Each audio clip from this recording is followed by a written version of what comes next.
Good morning, students. Today I will teach you two methods. One is Beckrose method and second is multi-line concept. Okay, these are the methods are interrelated to each other. Okay, one by one we will discuss about the Beckrose and multi-line concept. Okay, let us start with the Beckrose method.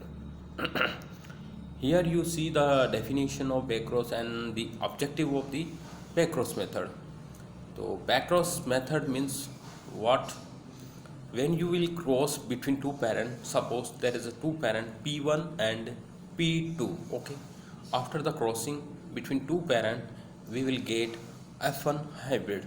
Okay, after getting the F1 hybrid, when a cross of F1 plant with the either of the parent means either P1 or P2 parent.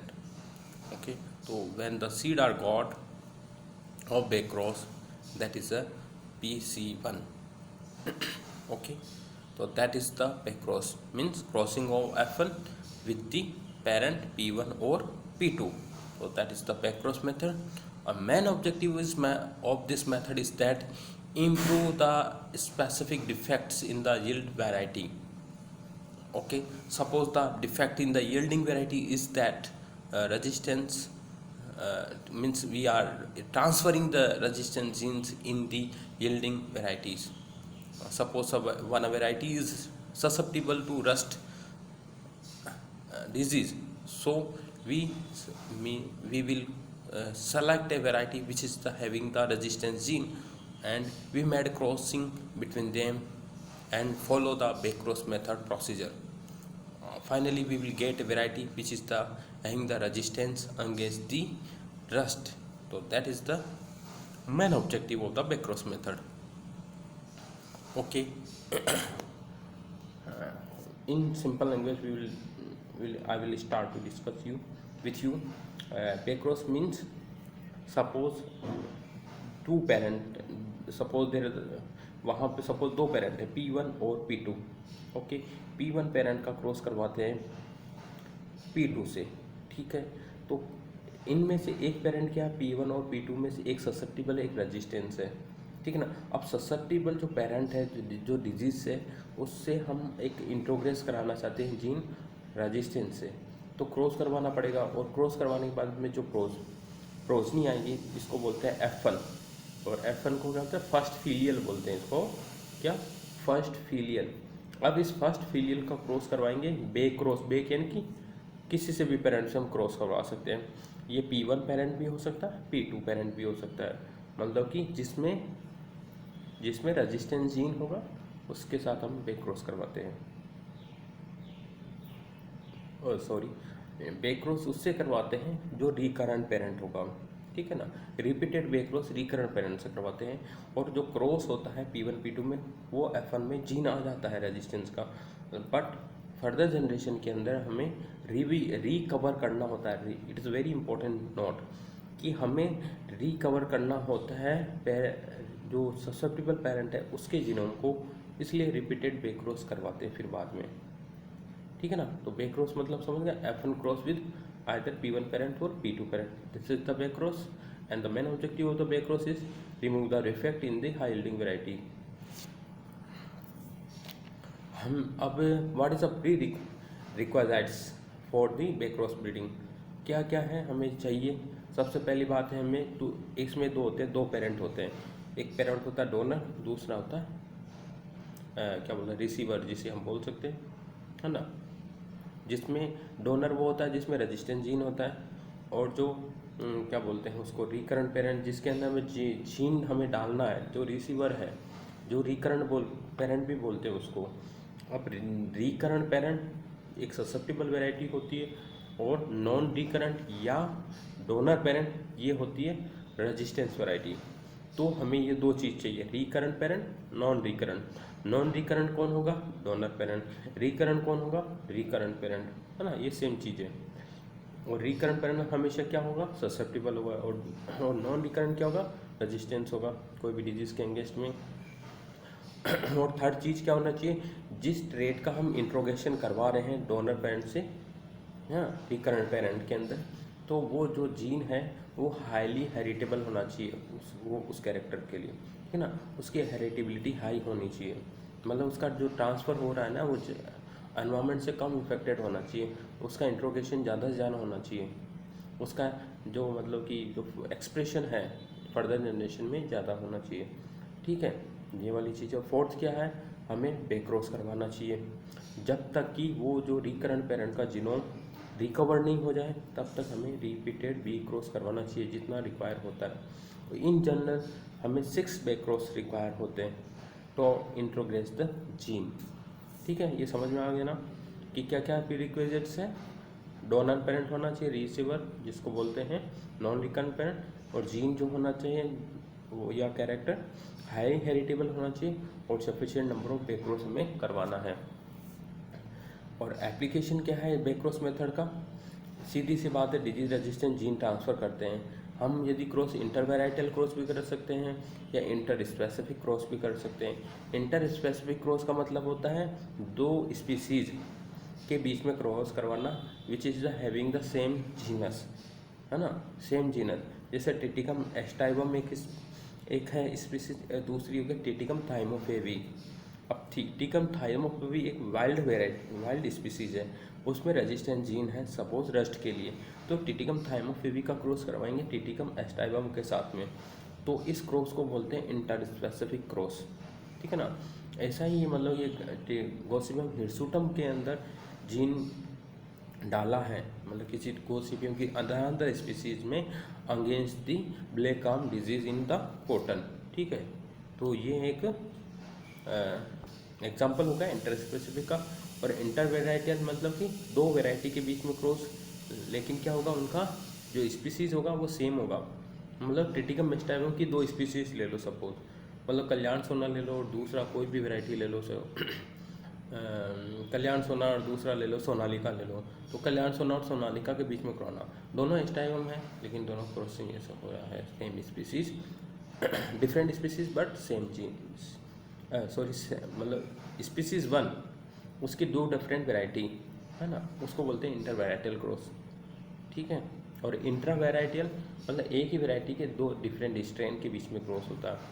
एक और होता है inter genus होता है, मतलब दो different genus, यानी Triticum एस्टाइबम और गोसिपियम की टिटिकम एस्टाइबम या उसके रिलेटेड स्पीसीज जैसे एरुका सेटाइवा के साथ क्रॉस करवा दिया, या मतलब जीनस ही डिफरेंट है, उसको इंटरजीनस भी क्रॉस बोलते हैं। और आजकल तो बायोटेक्नोलॉजिकल टूल से इंटरजीनस या इंटरटेक्सा हम क्रॉस करवा रहे हैं, यानी बैक्टीरिया का जीन हम प्लांट में डाल रहे हैं, वो इंटरटेक्सा भी हो जाता है, ठीक है ना। तो ये एप्लीकेशन है, मतलब कि intervarietal cross, inter specific cross to transfer the resistance gene और सम एग्रोनॉमिक कैरेक्टर्स। और फोर्थ इसका एप्लीकेशन क्या है बेक्रॉस का, जो एप्लीकेशन मैं बता रहा हूँ it is a very important, और generally they are in competitive exam they are asking, है ना। और जो मतलब पहला क्वेश्चन ये पूछा जाता है कि बेक्रॉस का डेफिनेशन क्या है, ओके। सेकंड क्वेश्चन ये होता है कि एग्जाम्पल क्या है बेक्रॉस के, है ना। जैसे तुमने डिजीज रेजिस्टेंट जीन के लिए होता है, मतलब ये क्वालिटेटिव ट्रेड्स को ट्रांसफ़र करने के लिए है, और इन जनरल क्वालिटेटिव ट्रेड्स के लिए, लेकिन हम क्वांटिटेटिव ट्रेड्स को भी ट्रांसफ़र कर सकते हैं, लेकिन वो ज़्यादा डिफिकल्ट होता है और नंबर ऑफ बेक्रॉस का रिक्वायरमेंट भी ज़्यादा हो जाता है, ठीक है। अब फोर्थ एप्लीकेशन हम स्टडी करते हैं कि ट्रांसफ़र ऑफ साइटोप्लाज्म। जैसे मेल स्टेरिलिटी का तुम्हारे को मेल स्टेरिलिटी का मतलब चैप्टर पढ़ाया था, मेल स्टेरिलिटी का मतलब जो जीन है वो रिसेसिव जीन होता है। अब रिसेसिव जीन को हम ट्रांसफ़र करवाते हैं कोई भी जिसमें मेल स्टेरिलिटी नहीं है, मतलब कि मेल फर्टिलिटी है, ठीक है ना। तो वो साइटोप्लाज्म हमको ट्रांसफ़र करना, वो भी कैसे करते हैं, ये बेक्रॉस मेथड के थ्रू, ठीक है। मेल स्टेरिलिटी का साइटोप्लाज्म कैसे ट्रांसफ़र करेंगे, बेक्रॉस मेथड के थ्रू। जैसे कि जो फीमेल पेरेंट है यहाँ पे रिकरेंट पेरेंट कौन होगा, इन जनरल क्या मतलब 100% यही होता है कि फीमेल हमेशा लेफ्ट में होती है, मेल राइट में होता है। तो पोलन ग्रेन एक से हट के दूसरे में जाते हैं, फीमेल इधर और मेल इस साइड। तो यहाँ पे आपके सिसिमम माला बेरिया कम, और दूसरा क्रॉस है दूसरा जो ये तो फीमेल होगी माला बेरिकम, और जो मेल पेरेंट है सिसिमम इंडिकम, है ना। अब इंडिकम के पॉलन ग्रेन हम डालेंगे, मालवेरम में F1 आएगा।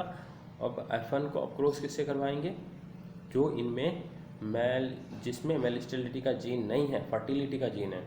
तो जैसे फर्टिलिटी का जीन किस में है, मालावेरेकम में, तो मालावेरेकम का रिपीटेड बेक्रॉस करवाएंगे, क्योंकि साइटोप्लाज्म तो एक बार आ गया, जीन तो आ गया, लेकिन उसका हमें गड़बड़ हो जाता है उसके बैकग्राउंड के जो बैकग्राउंड का जीनोम होता है, तो उसको रिकवर में काम में लिया जाता है। और फिफ्थ इसका एग्जाम एप्लीकेशन है ट्रांसकेसिव सेग्रीगेशन मिलते हैं इसमें। एक होता है, एक टर्मिनोलॉजी होती है, एक हेट्रोसिस होता है, सेकेंड ट्रांसग्रेसिव होता है। जैसे P1 P2 का क्रॉस करा के F1 आता है, जो F1 सपोज करो F1 का जो यील्ड है वो P1 P2 से भी ज़्यादा है, मीन्स मतलब कि when F1 is superior over the parent, तो वो हेट्रोसिस होता है। सपोज करो कि F1 का कोर्स करवा दिए, F1 का सेल्फिंग करवा दिया और हमने अब F2 मिल गया। अब when F2 is superior over the parent, उसको बोलते हैं ट्रांसग्रेसिव सेग्रीगेशन। मतलब कि जब F1 सुपीरियर होता है पेरेंट तो उसको बोलते हैं हेट्रोसिस, लेकिन जब F2 and it's subsequent generation superior होती है उसको बोलते हैं ट्रांसग्रेसिव सेग्रीगेशन, ठीक है ना। तो ये ट्रांसग्रेसिव सेग्रीगेशन हमें बेक्रॉस में भी मिलते हैं, जो कि सुपीरियरिटी शो करते हैं ओवर द पेरेंट, ठीक है। अब सिक्स्थ पॉइंट है कि आइसोजेनिक लाइन का प्रोडक्शन होता है। आइसोजेनिक लाइन्स का मतलब होता है each line contain a specific gene for the disease और any other specific trait, but remaining all the traits are similar. Suppose करो कि फाइव स्पेसिफिक लाइन है, तो लाइन 1 ये रस्ट रेजिस्टेंस है, लाइन 2 स्मर्श रेजिस्टेंस है, line 3 downy mildew, line 4 suppose करो पाउडर मिल्ड्यू, लाइन 5 और ये मान लो कि कोई क्वालिटी ट्रेट्स हो गया, इसमें अमीनो एसिड ज़्यादा है, तो ये पांचों की पांचों लाइन जो होगी 99.99% सेम है उनका मतलब एक जैसा दिखाई देगा। लेकिन एक रस्ट रेजिस्टेंस है, दूसरी स्मर्ट है, तीसरी डाउन मिल्ड्यू, चौथी और कोई डिजीज रेजिस्टेंस, और या एक तो ये चीज़ होती है, एक ये भी हो सकता है कि रस्ट की अलग अलग स्ट्रेंथ्स होती है ना। सपोज करो अभी चल रहा है कोरोना वायरस चल रहा है, तो कोरोना वायरस के जैसे ये नोवल कोरोना वायरस है, तो अभी नोवल कोरोना वायरस बहुत सारे म्यूटेंट फॉर्म है ना, तो ऐसे प्लांट के अंदर की भी बहुत सारी एक ही फंगस है, उसके रस्ट के भी अलग अलग स्ट्रेंथ्स होती है ना। Strain number 1, strain number 2, strain number 3, 4, 5, 6, 7 ना, तो ये सारे एक स्पेसिफिक जीन है इसमें जो डिजीज़ कोज करते हैं। अब हमें इन डिजीज़ कोज करने वाले जीन के अंगेस्ट के अंदर एक ऐसी लाइन डेवलप करते हैं जिसको बोलते हैं आइसोजेनिक लाइन, ओके। अब each line contain a specific resistant gene and remaining all the traits 99.99% traits are similar, means phenotypically 100% superior मान लो। only difference क्या, only this single gene is different which is contain resistance against the disease, so that is the isogenic line, okay। तो ऐसा बेक्रॉस के through हम develop करते हैं isogenic line, ठीक है। और फिर है नेक्स्ट जर्मप्लाज्म कन्वर्जन। मतलब कि कोई लाइन है, एक लाइन आपको मान लो कि फोटो सेंसिटिव है, दूसरी है फोटो इनसेंसिटिव जीन। मतलब फोटो सेंसिटिव यानी कि उसको स्पेसिफिक फोटो पीरियड की रिक्वायरमेंट होती है फॉर दी फ्लावरिंग, ओके।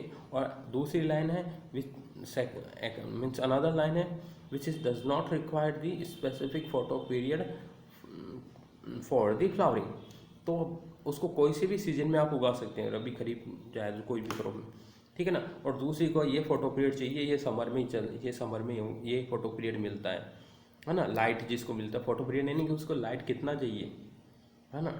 सर्दियों में लाइट कम आता है, गर्मियों में ज़्यादा लाइट आती है, हाँ। तो हमें ज़्यादा अच्छा रहेगा कि ऐसी वैरायटी को हम डेवलप करें जो कि क्या है, एक फोटो इनसेंसिटिव हो, कि कोई से भी सीजन में हम ग्रो कर सकें, है ना। स्पेसिफिक नहीं होगी, इसको 13 आवर्स लाइट चाहिए, इसको 14 आवर्स लाइट चाहिए, कितनी भी लाइट मिले, वैरायटी अपना फ्लावरिंग करेगी। तो ऐसे जर्मप्लाज्म हम कन्वर्जन कर सकते हैं बेक्रॉस से, जीन ट्रांसफ़र करके फोटो इनसेंसिटिव से फोटो इनसेंसिटिव वैरायटी हम डेवलप कर सकते हैं। अब बेक्रॉस में तुम्हारे को 2 टाइप के बेक्रॉस हम यहाँ बताऊँगा। बेक्रॉस एक डोमिनेंट जीन को ट्रांसफ़र करने के लिए और सेकंड बैक्रॉस रिसेसिव जीन को ट्रांसफ़र करने के लिए। अब यहाँ पे आप बैक्रॉस देख रहे हैं डोमिनेंट जीन को ट्रांसफ़र करने के लिए, और यहाँ आप देख रहे हैं two parent, one is donor parent, second is recurrent parent. Donor parent क्या है यहाँ पे, रस्ट रेजिस्टेंस वेराइटी है, और जो जीन गवर्न करता है रस्ट रेजिस्टेंस वेराइटी का वो है कैपिटल आर। ओके। और सेकंड है रिकरेंट पेरेंट, जो कि क्या है, एक अडेप्टेड वेराइटी है लेकिन वो ससेप्टिबल है, और इसका जीनोटाइप क्या है, small are and small r. ये ससेप्टिबल वैरायटी है, ये रेजिस्टेंस वैरायटी है, ठीक है। अब हमको क्या करना है, बैक्रॉस मेथड को फॉलो करके एक ये डोनर का जो रेजिस्टेंस जीन है हमें ससेप्टिबल वैरायटी में इंट्रोग्रेस करवाना है। तो क्या करना होगा, क्रॉस करना होगा, तो we will made a cross between them. Okay, तो capital R cross with the small are and we will get the F1 that is capital R small R heterozygous. Okay, तो our F1 will be the heterozygous that is capital R small are. तो all the F1 are क्या, what will happen, all are resistance against the rust disease. Okay, अब ये gene तो जो capital R gene है वो इसमें आ गया। ओके, अब हमें क्या करना है, अब जीन तो आ गया, रस्ट का जीन, डिजीज रेजिस्टेंस का जीन हमारा को आ गया डोनर से। अब क्या करना है, जो 50%, अब यहाँ पे F1, ये F1 में क्या 50% जीन किसके हैं, डोनर के, 50% जीन किसके हैं, जो रिकरेंट पेरेंट है। तो 50% जीन तो डोनर के आ गए हैं, लेकिन डोनर होता क्या है एक्चुअल के अंदर, प्रैक्टिकल बताता हूँ। इसमें डिजीज एक generally we are using the wild varieties, these wild varieties having the some means undesirable genes which we not require.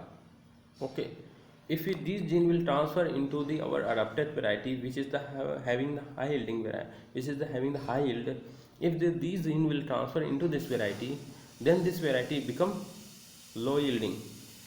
So what we want, we have to remove these genes, है ना, उसका background खराब हो जाएगा, जो susceptible variety है ना, जो हाई यील्डिंग वेराइटी, उसका बैकग्राउंड कम हो, यील्ड कम हो जाएगा।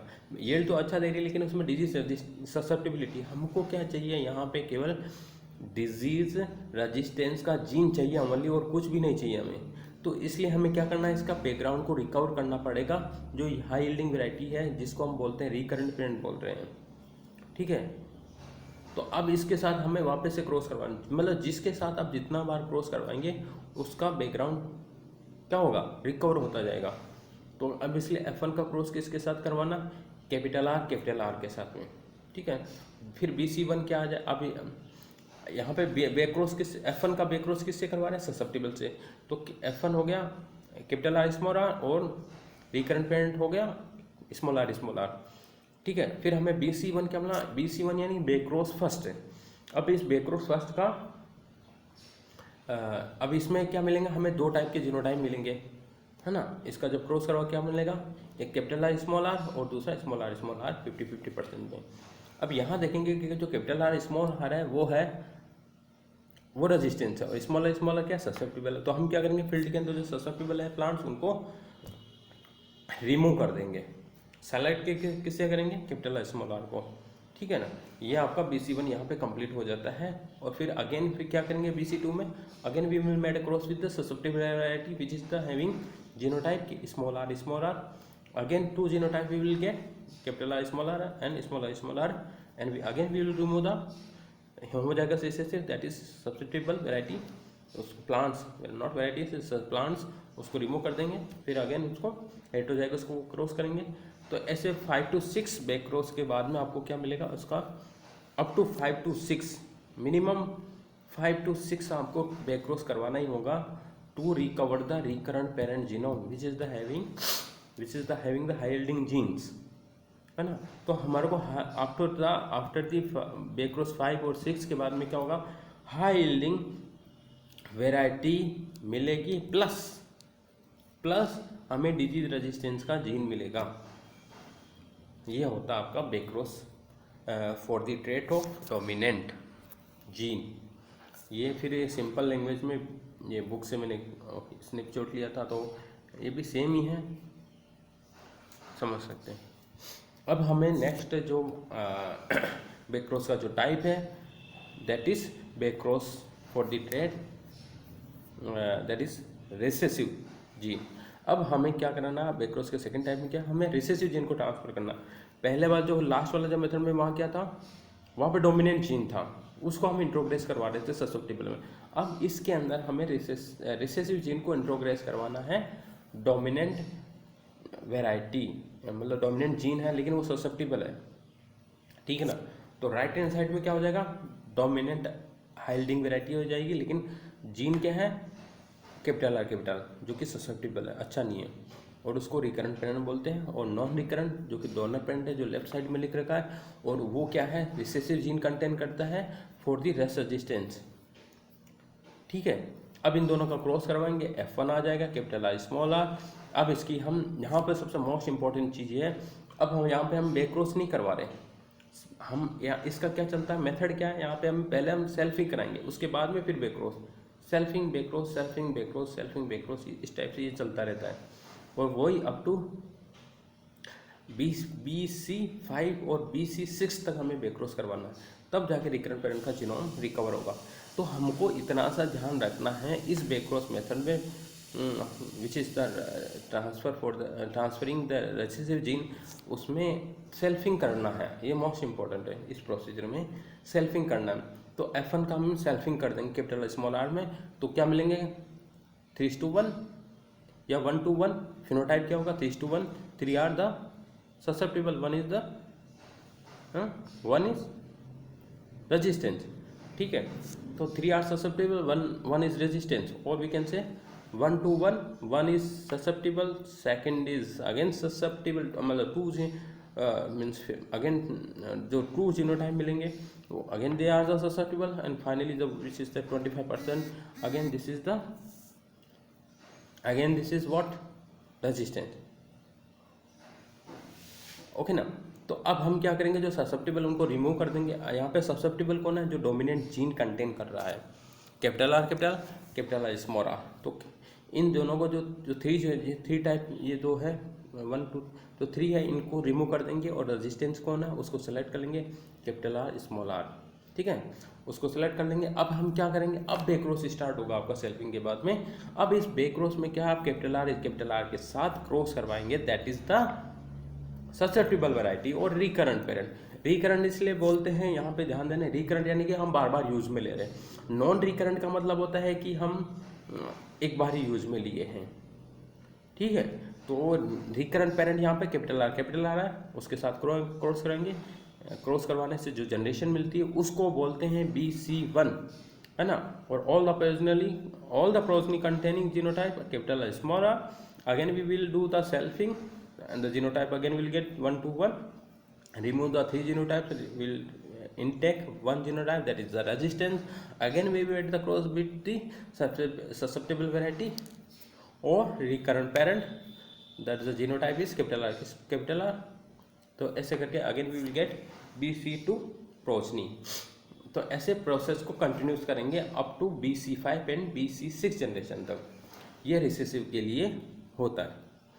अब आपके दिमाग में क्वेश्चन आ रहा होगा आई थिंक कि ये हम पता कैसे लगाएंगे कि ये रेजिस्टेंस वैरायटी है, ससेप्टिबल वैरायटी है ना। हम यहाँ पे जैसे 1 2 1 आ गया, 3 रेजिस्टेंस हो गया, 1 ससेप्टिबल हो गया, कैसे पता लगेगा? ये पता ऐसे लगेगा कि जो 3 जीनोटाइप्स है वो ससेप्टिबल है, 1 रेजिस्टेंस है। तो हम क्या करेंगे, जैसे रस्ट है, रस्ट का हम क्या लेंगे, इनोकुलम लेंगे, फंगस लेंगे, और फंगस के जो स्पोर है फील्ड में स्प्रे कर देंगे। तो स्प्रे करेंगे तो क्या होगा, जो रेजिस्टेंस होगा वो जिंदा रहेगा, जो ससेप्टिबल है वो मर जाएगा। तो ये वाला सीधी सा तरीका है, we are screening with the use of spore of fungus, है ना। स्पोर इनोकुलम है स्पोर का, ये फंगस का इनोकुलम है, उसको स्प्रे कर देंगे फील्ड में। आजकल तो मतलब इंजेक्शन भी लगा सकते हैं स्पोर का। और एक चीज़ ये कर सकते हैं कि स्क्रीनिंग में एक तो है कि स्पोर का स्प्रे कर दो, सेकंड है इंजेक्शन लगा दो स्पोर का प्लांट के अंदर, थर्ड ये है कि जो ससेप्टिबल प्लांट होते हैं ना, टच ससेप्टिबल, उनको उगा दो, वो स्पोर फेंकेंगे अपने आप ही फील्ड के अंदर, हवा के थ्रू चारों तरफ फैलेगा, उससे भी हो जाता है। तो इस टाइप से ये मेथडोलॉजीज है। अब मेरिट क्या है? मेरिट आप खुद सोच सकते हैं। एक पहली बात है कि हम जो वैरायटी जो डेवलप कर रहे हैं, डिजीज रेजिस्टेंस वैरायटी डेवलप कर रहे हैं, ओनली वही जीन को ट्रांसफ़र कर रहे हैं जो कि रेजिस्टेंस का जीन है, ठीक है। सेकंड ये चीज़ है कि बहुत कम पॉपुलेशन की रिक्वायरमेंट होती है, पेडिग्री बल्क में तो बहुत ज़्यादा बड़ी पॉपुलेशन की रिक्वायरमेंट होती है। और थर्ड ये चीज़ है कि इसके अंदर जो हम मान लो टाइम भी कम लगता है थोड़ा सा, है ना। टाइम कम लगा, 3-4 साल 5-6 साल में लगभग ये पूरा हो जाता है, 5 या 6 साल में लगभग, ज़्यादा ज़्यादा है, बाकी 3-4 साल में ये प्रोसेस कंप्लीट हो जाता है। जबकि दूसरे जो बल्क मेथड या पेडिग्री मेथड बोलेंगे तो 10 से 12 साल 14 साल 16 साल तक लग जाता है उनमें ये वैरायटी को डेवलप करने के लिए, ठीक है। और इसके अंदर कोई भी जो हम वहाँ पे PYT और MYT यानी प्रीलिमिनरी यील्ड ट्रायल्स या मल्टी लोकेशन जो ट्रायल्स कर रहे थे उनका यहाँ पे कोई रिक्वायरमेंट नहीं, डायरेक्ट जो वैरायटी डेवलप होती है यहाँ पे कोई ट्रायल करने की ज़रूरत नहीं। PYT एंड MYT ये इसका मेरिट है। और नेक्स्ट मेरिट है कि ये एनवायरमेंट इंडिपेंडेंट है। एनवायरमेंट पे इसका कोई डिपेंडेंट नहीं कि एनवायरमेंट कम होगा ज़्यादा होगा, हम डायरेक्ट वो ट्रांसफ़र हो जाता है। थोड़ा थोड़ा मतलब 100% इंडिपेंडेंट नहीं है, डिपेंडेंट होता है, क्योंकि डिजीज़ तभी आती है जब एनवायरमेंट ससेप्टेबल होना चाहिए, मतलब एनवायरमेंट कंडीशन होना चाहिए। जैसे सर्दी है, अब मुझे सर्दी तभी होगा जब एनवायरमेंट ठंडा होगा, है ना, ठीक है ना। सर्दी जुकाम तो होता है ठंडा होगा। तो ऐसे जो फंगस या कोई भी डिजीज़ आती है तो उसके लिए भी एक specific temperature and humidity require होती है टू प्रोड्यूस इट्स सिम्टम्स, है ना। इसको लेटेंट पीरियड भी बोलते हैं, मतलब कि जो इन्फेक्शन होने से लेकर सिम्टम प्रोड्यूस होते हैं उसके बीच के पीरियड को लेटेंट पीरियड बोलते हैं, ठीक है ना। तो एक स्पेस अलग से बता दिया है। ये एनवायरमेंट इंडिपेंडेंट है, लेकिन 100% नहीं हो सकते बोल सकते हैं। ये इंटर स्पेसिफिक जीन ट्रांसफ़र कर सकते हैं, साइटोप्लाज्म भी ट्रांसफ़र कर सकते हैं, है ना। डिजीज़ रिमूव करने में काम आती है। और इसकी जो अडेप्टेबिलिटी है डिफरेंट डिफरेंट लोकेशंस पे इसकी ज़्यादा होती है अडेप्टेबिलिटी, तो ये इसकी मेरिट हो गई, ठीक है। डिजीज रेजिस्टेंस होगा, एनवायरमेंट इंडिपेंडेंट होती है, और साइटोप्लाज्म को हम ट्रांसफ़र कर सकते हैं, हाँ। तो इस टाइप से है। और डीमेरिट क्या है? प्रॉब्लम ये है कि एक बार आपने सपोज सबसे बिग प्रॉब्लम जो मुझे लगती है, सबसे बड़ी बिग प्रॉब्लम ये है कि जैसे डिजीज रेजिस्टेंस का जीन आपने ट्रांसफ़र कर दिया, कुछ सालों के बाद में वो वैरायटी अगेन ससेप्टेबल हो जाती है, फिर अगेन हमें डिजीज रेजिस्टेंस का जीन ट्रांसफ़र करना पड़ेगा, ठीक है ना। और सपोज करो सेकंड चीज़ है कि आप बेक्रॉस कर रहे हैं 4-5 साल से, बस आपकी नेक्स्ट साल आपकी वैरायटी रिलीज़ होने वाली है, को सपोज करो सेम बेक्रॉस दूसरा वाला भी कर रहा है, उससे पहले उसने कर दिया, आप वो डिजीज रेजिस्टेंस का वैरायटी, तो आपका तो सारा फेल हो गया, आपकी तो वैरायटी नोटिफाई होगी नहीं PPFR के थ्रू, है ना। तो ये चीज़ है। और कई बार जो अनडिजायरेबल जब जीन ट्रांसफ़र करते हैं ना, डोनर पेरेंट तो वाइल्ड होता है, तो वाइल्ड के साथ में कुछ लिंकेज होती है, उस जीन के साथ में कुछ जीन कोई और भी जीन लिंक्ड होते हैं, वो भी ट्रांसफ़र हो जाते हैं, है ना। Undesirable gene are linked with the desirable gene, तो उस लिंकेज ड्रैग हो जाता है, तो वो ड्रैग से क्या होगा, वो फालतू के जीन यदि यहाँ आ जाएंगे अपनी हाइल्डिंग वैरायटी में, तो उसका जीनोटाइप खराब हो जाएगा ना उसका, तो ये वाला चीज़ है। और थोड़ा क्रॉसिंग व्रॉसिंग करना इजी तो है नहीं कि, तो थोड़ा डिफ़िकल्ट टास्क भी है, टाइम कंज्यूमिंग है, लेबर भी लगेगा इसमें, ठीक है ना। और जनरली हम 1-2 कैरेक्टर ही ट्रांसफ़र कर सकते हैं, ज़्यादा कैरेक्टर ट्रांसफ़र करेंगे तो प्रॉब्लम होगी, है ना। All we can transfer only one few characters, only one और few characters. Second is that it is very tedious job because making the process is very difficult in the field. And third is that some indesirable traits also transferred into the background of recurrent parent, that is susceptible parent. और achievements क्या हैं? कल्याण सोना variety develop हुई है, कुछ diverse source भी develop हुए हैं, रोबिन HS9 ब्लूबर्ड, मतलब कुछ वैरायटी है जो इसमें अलग ही जीनोटाइप है, इनका दूसरों से अलग हटकर है। और ये मेल स्टेलिटी का जीन ट्रांसफ़र हुए हैं बेस, और गोसिपियम हर्बेशियम की वैरायटी विजय पला, विजय दिग्विजय, कल्याण, ये वैरायटी डेवलप हुई है, ये अचीवमेंट्स हैं, ठीक है। तो यहाँ पे आपका बेक्रॉस मेथड कंप्लीट हो जाता है। क्वेश्चन जनरली आते हैं, what is the backcross, define the process of backcross for the dominant और रिसेसिव, वो आपको अच्छे से लिखना आना चाहिए। सेकंड है कि मेरिट और डीमेरिट लिखिए, इतने में बेक्रॉस कंप्लीट हो जाता है। और नेक्स्ट मल्टी लाइन कॉन्सेप्ट है। मल्टी लाइन वेराइटी का मतलब ये होता है कि multi line are the mixture of isogenic line, और we can say the multi line are the mixture of several pure lines. या प्योर लाइन्स का मिक्सचर है या आइसोजेनिक लाइन के मिक्सचर को मल्टीलाइन बोलते हैं, ठीक है ना। और ईच आइसोजेनिक लाइन और each pure line containing a specific gene against the disease और अदर ट्रेड, ठीक है ना। आपको शुरू में बताया जाए कि ये क्या आइसोजेनिक लाइन है। शुरू में आपको बताया था आइसोजेनिक लाइन क्या होती है कि जितनी आइसोजेनिक लाइन है वो 99.99% सेम होती है, उनका पूरा जेनेटिक बैकग्राउंड, केवल कुछ एक जीन वो डिफरेंस होता है, कुछ एक जीन्स में, मतलब एक जीन में डिफरेंस होगा। ये रस्ट रेजिस्टेंस फर्स्ट के लिए, रस्ट रेजिस्टेंस सेकंड के लिए रेजिस्टेंस है, ये रस्ट रेजिस्टेंस थर्ड के लिए, फोर्थ वाला रस्ट रेजिस्टेंस फोर्थ वाला रेजिस्टेंस है उसमें। तो इस टाइप से इसमें रेजिस्टेंस के जीन्स होते हैं ईच आइसोजेनिक लाइन में। फॉर एग्जांपल आपके यहाँ दे रखा है कि एक वैरायटी का नाम है KSML3, ये कल्याण 16 मल्टीलाइन इसकी फुल फॉर्म है। KSML3 की फुल फॉर्म क्या है? कल्याण 16 मल्टीलाइन, मतलब ये PAU वगैरह ने डेवलप की है जनरली ये वैरायटी जो आती है। जो KSML3 क्या है, ये 8 मल्टीलाइन का मिक्सचर है, और ये 8 मल्टीलाइन का नाम है ये आपके रोबिन, गेनेटे, K1 रेंड, क्या बेटो बटोबारी एट्सेट्रा। तो ये है मल्टीलाइन का मिक्सचर होता है। इन चारों सभी लाइन्स को मिक्स करके एक वैरायटी डेवलप करते हैं जिसको मल्टीलाइन वैरायटी बोलते हैं। और दूसरी है MLKS, है ना। और MLKS का है मल्टीलाइन कल्याण 16, इसका उल्टा कर दो, कल्याण 16 मल्टीलाइन, मल्टीलाइन कल्याण 16, एक ही बात। तो ये 11 है, ये 8 लाइन का अगेन मिक्सचर है। ये 8 ये मिक्स लाइन के कुछ नाम भी दे रखे हैं, ये जरूरी याद करने की जरूरत नहीं, बस आपको एग्जाम्पल याद होना चाहिए। KSML3 MLKS 11, और थर्ड वाला एग्जाम्पल KML, हाँ, कल्याण मल्टीलाइन 7406, ये 9 लाइन का 9 लाइन्स का मिक्सचर है ये, ठीक है ना। Multiline what is the multiline? Multiline is a mixture of isogenic line और mixture of the pure line, and each line is containing a specific gene against the disease. Example KSML3 and MLKS 11 and KML 7406। और कुछ scientist का नाम, मतलब सबसे पहले जो multiline जो कॉन्सेप्ट जो दिया था, है ना, वो था जेनसन ने दिया था 1952 में। हमारी कुछ आज़ादी के कुछ 5 साल बाद ही ये कॉन्सेप्ट आ गया था, ठीक है ना। और फिर बाद में जो आपका नाम सुना होगा नॉर्मन बोरलॉग, नॉर्मन, है ना, NE बोरलॉग बोलते हैं। N का मतलब नॉर्मल, E का मतलब अर्नेस्ट होता है, बोरलॉग तो पता ही है। तो नॉर्मन अर्नेस्ट बोरलॉग और गिबलर 1953 में, जस्ट उसके 1 साल बाद में इस जो कंसेप्ट मल्टीलाइन को उसमें यूज में लेके वीट के अंदर इन्होंने मल्टीलाइन वैरायटी को डेवलप कर दिया, ठीक है ना। वीट की है ये वैरायटी जो पिछले बार जो लास्ट में बताया था एग्जांपल प्रीवियस स्लाइड के अंदर, ठीक है ना। नॉर्मल बोरलॉग ने मल्टीलाइन। तो क्वेश्चन आता है कि बोरलॉग सबसे पहले मल्टीलाइन मतलब कॉन्सेप्ट किसने दिया? जेनसन ने दिया था ओट के अंदर, और बाद में सबसे पहले डेवलप किसने किया मल्टीलाइन? वो आपका नॉर्मन बोरलॉग और गिबलर होगा, ठीक है ना।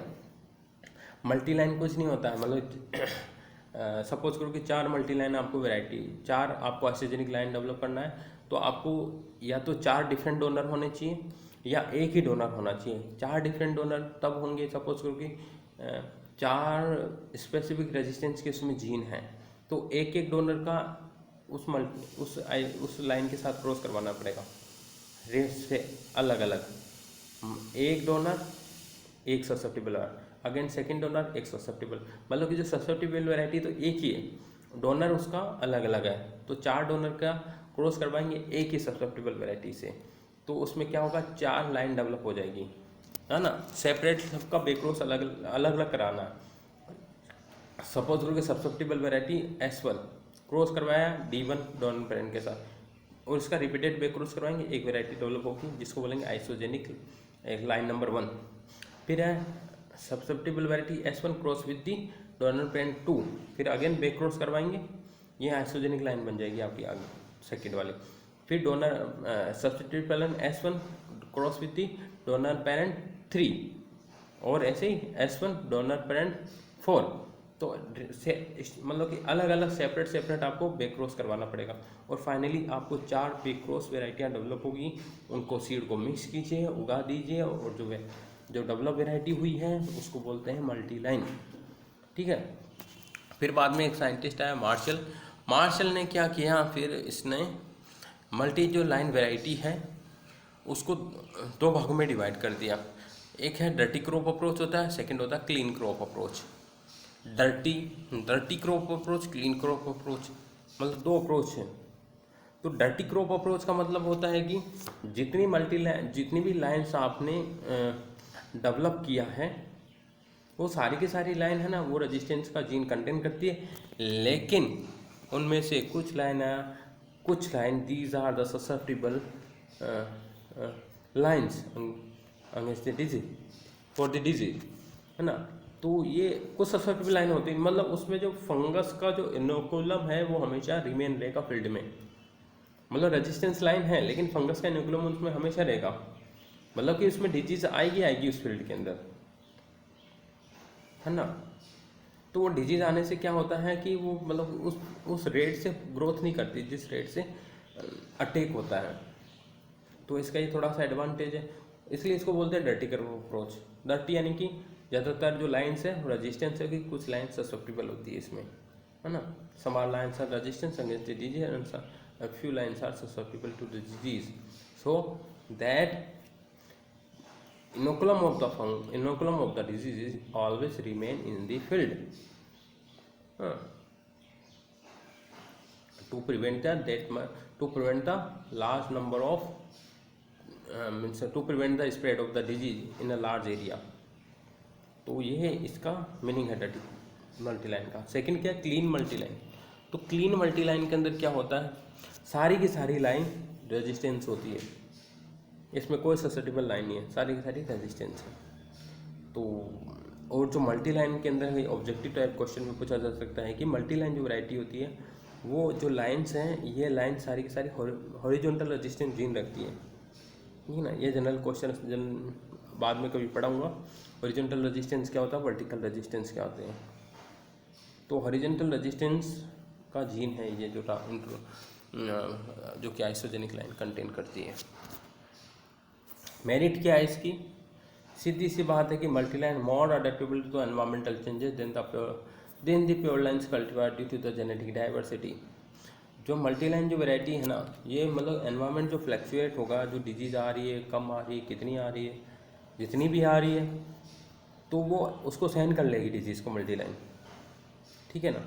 लेकिन प्योर लाइन इतना सहन नहीं कर पाती, कि हाईली होमोजीनियस होती है ना, मल्टीलाइन इतनी होमोजीनियस नहीं होती, उनकी जेनेटिक डाइवर्सिटी ज़्यादा होती है प्योर लाइन में, मल्टीलाइन में इतना नहीं होता जेनेटिक डाइवर्सिटी, है ना। इसलिए वो सहन कर जाती है फ्लक्चुएशन ऑफ द एनवायरमेंट्स। और जो था सेकंड ऑब्जेक्टिव है, नई रेस की यदि इन्फेक्शन हो रही है वो थोड़ा सा बेटर प्रोटेक्शन प्रोवाइड करवाएगी। सपोज करो कि एक बेक्रोसिव वैरायटी डेवलप हुई है, वो रेजिस्टेंस है अगेंस्ट द डिजीज, है ना। तो वो जैसे वो पूरा का पूरा फील्ड खराब हो जाएगा उसके अंदर। लेकिन इस मल्टी लाइन के अंदर क्या होगा, क्योंकि बहुत सारी लाइन्स हैं ना, इसमें नई डिजीज़ आ गई तो एकदम से वो अपना इन्फेक्शन नहीं फैला सकती फील्ड में, है ना। थोड़ा सा प्रोटेक्शन प्रोवाइड करवाएगी देन दी बेक्रोस वैरायटी, ये सिंगल आइसोजेनिक लाइन, ठीक है। डीमेरिट क्या हो जाएगी, डीमेरिट है कि ये मतलब कि लेस यूनिफॉर्म होती है, लेस एट्रैक्टिव होती है, mixture of several pure lines और मिक्सचर ऑफ तो आइसोजेनिक लाइन्स, मतलब अच्छे से दिखाई नहीं देती, डाइवर्स है ना, इनमें डाइवर्सिटी ज़्यादा होती है। तो एक तो प्योर लाइन्स होती है, केवल एक ही लाइन है तो सारा फील्ड में थोड़ा अट्रैक्टिव दिखाई देता है, फिनोटाइप एक जैसे सेम दिखाई देता है। लेकिन इसके अंदर क्या होता है, मल्टी लाइन के अंदर ये डाइवर्स होने की वजह से it is a very less attractive and less uniform, means तो सारे प्लांट एक जैसे नहीं होंगे, सेम हाइट के नहीं होंगे, सेम कलर के नहीं होंगे, लीफ कलर वेरिएशन हो सकता है, स्टेम के अंदर वेरिएशन, लेंथ हाइट वेट में वेरिएशन होता है। तो इसलिए it is a very less attractive towards the farmer. And second क्या है, और सबसे इसमें बहुत सारा बैक क्रॉस करवाना पड़ता है which is very tedious and costly process, है ना। ऐसा इजी थोड़ी ना मल्टीलाइन डेवलप करना, बैक क्रॉस में 5 to 6 बैक क्रॉस इधर कराओ एक आइसोजेनिक लाइन डेवलप करने के लिए, सेकंड आइसोजेनिक के लिए again 5 to 6 back cross, third के लिए भी अगेन, कितने सारे बैक क्रॉस हो गए, बहुत सारे बैक क्रॉस हमें करवाना पड़ेगा to develop the multiline variety, ठीक है। तो मल्टीलाइन क्या होता है, किसने दिया, किसने डेवलप किया, कैसे डेवलप करते हैं, मेरिट डीमेरिट क्या होता है, ये क्वेश्चन आता ही है, यदि मैं टेस्ट लूँगा तो एग्ज़ाम में ये पूछूंगा कि write down the procedure of multi line development. ठीक है ना, मैंने समझा दिया यहाँ पे अलग अलग सेपरेट बेक्रॉस करवाना है 4 डिफरेंट डोनर ब्रांड लेके, तो ये एग्ज़ाम में आएगा। जिसने वीडियो अच्छे से देखा होगा वो समझ जाएगा, नहीं तो मार्क्स कम आएगा। तो ठीक है students, thank you so much. हमने ये कंप्लीट कर दिया बेक्रॉस और मल्टी लाइन। नेक्स्ट में शायद I will start this new topic that is breeding for the cereal crop, rice, wheat, bajra, maize, इन सभी के लिए हम ब्रीडिंग मेथड्स पढ़ेंगे, है ना, सेपरेट इस तरीके से। मतलब राइस का कैसे होता है, बॉटनी क्या है, फिर उसका ब्रीडिंग मेथोडोलॉजी है, कौन कौन सी वैरायटी डेवलप हुई, वो हम डिस्कस करेंगे।